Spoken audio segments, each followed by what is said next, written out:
And this will require a little bit of thought. This is one of these items that we're making as a design choice for this vehicle, for this application, that may or may not apply to everybody. What we're looking at here is the original vacuum pump and power steering pump assembly from the Dodge, which is a perfectly reasonable power steering vacuum pump assembly. And then we have a power steering pump from a 6BT commercial application. Now, I'm making a choice to use this commercial pump instead of the power steering pump and vacuum pump. This is achieving what is commonly referred to as a vacuum pump delete, but it's also achieving a higher volume, higher pressure power steering pump. Now, PSC sells kits that would let you do a higher pressure power steering pump and retain the factory vacuum pump. And if I had an application where I had a use for or need for a vacuum source, it would probably make more sense to retain the vacuum pump. You may have seen a clip here from a week or so ago that where I went out and visited Aaron Holdaway. Aaron has what he refers to as a J17. It's an M715 that he's put a civilian cab on, which makes for a much more comfortable, much more reasonable sort of vehicle in a daily driver type application. Yeah, it's one of them sitting here looking at it going, oh, well, that's where the front cross can go. Okay, this is the gear driven. That's good intel. So I took the compressor off of there.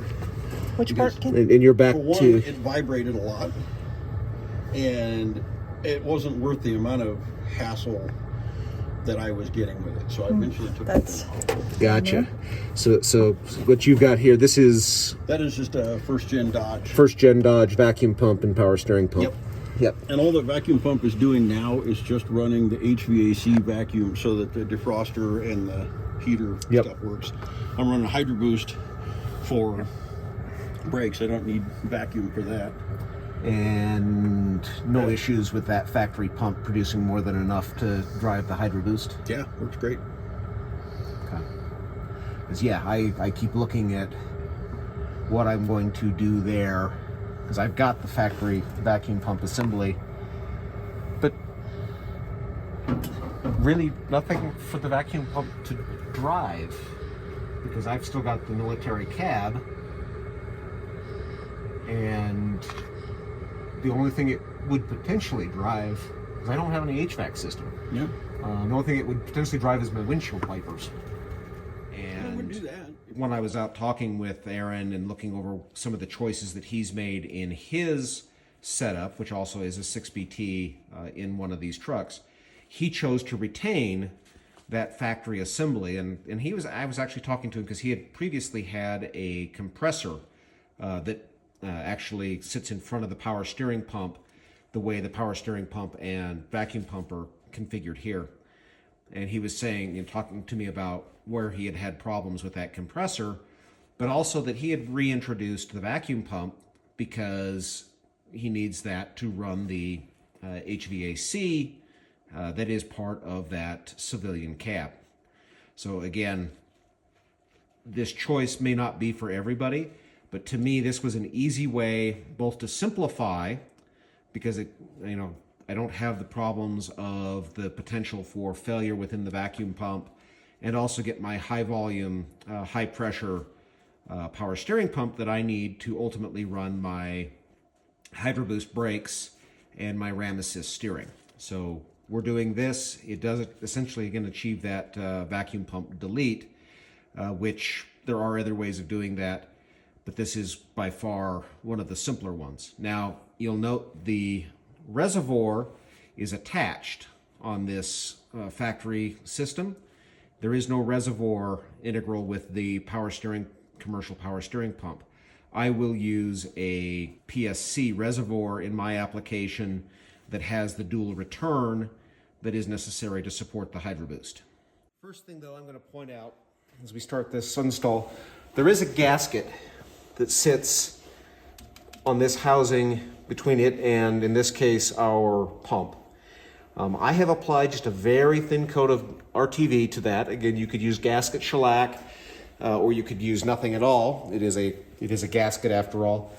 The RTV in this case serves both to hold the gasket in place so it doesn't slide off the motor, as well as to cover for any imperfections in the gasket surface that might exist. So that's there, and the installation is relatively straightforward. It's just 2 bolts that hold the pump in place. We'll do a little bit of cleanup. I've got a dribble of RTV, my gasket sauce there. So what we're going to do is take our pump, thread a bolt through,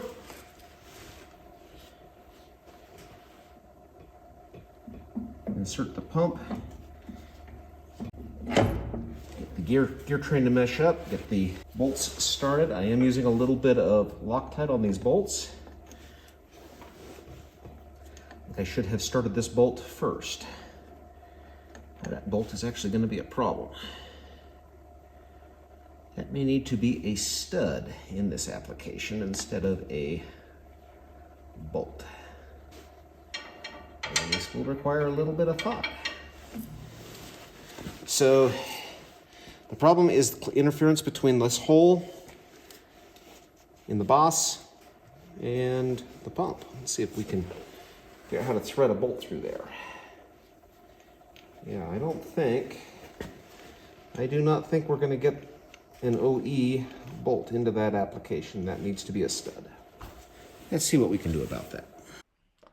All right, so took a quick trip over to the local hardware store and got myself some studs that are approximately the same length as this OE bolt.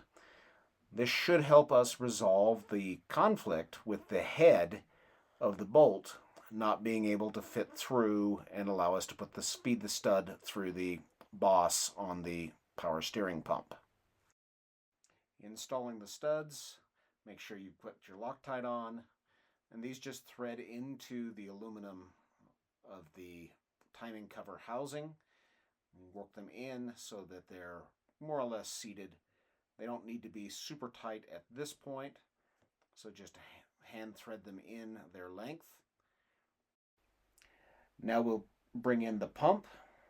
This just slides over the top of the studs, work its way in, making sure to line the gear up with the timing set inside the timing case.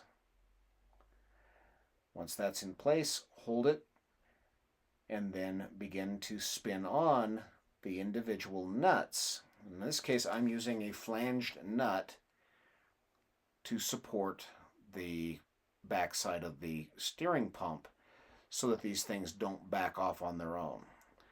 Without a flanged nut, you would need to use a lock washer or something similar to ensure that they don't come loose.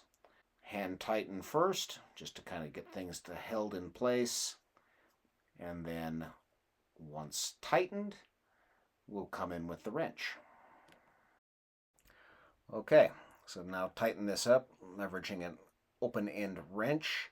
There's not a lot of space here, particularly with the boss, so you can't use a ratchet. You just need to work it back and forth and tighten it up. Now, from the bottom side, we'll be able to use other tools. For this lower bolt, I can get a socket wrench on it, and so just slip it in there, provide a little bit of resistance, and snug it down. And with that, this is our end result. We've got the pump installed and ready for us to start hooking up the power steering lines. If you like what we do us a favor. It really helps. Like, subscribe, share, and comment. Thanks much.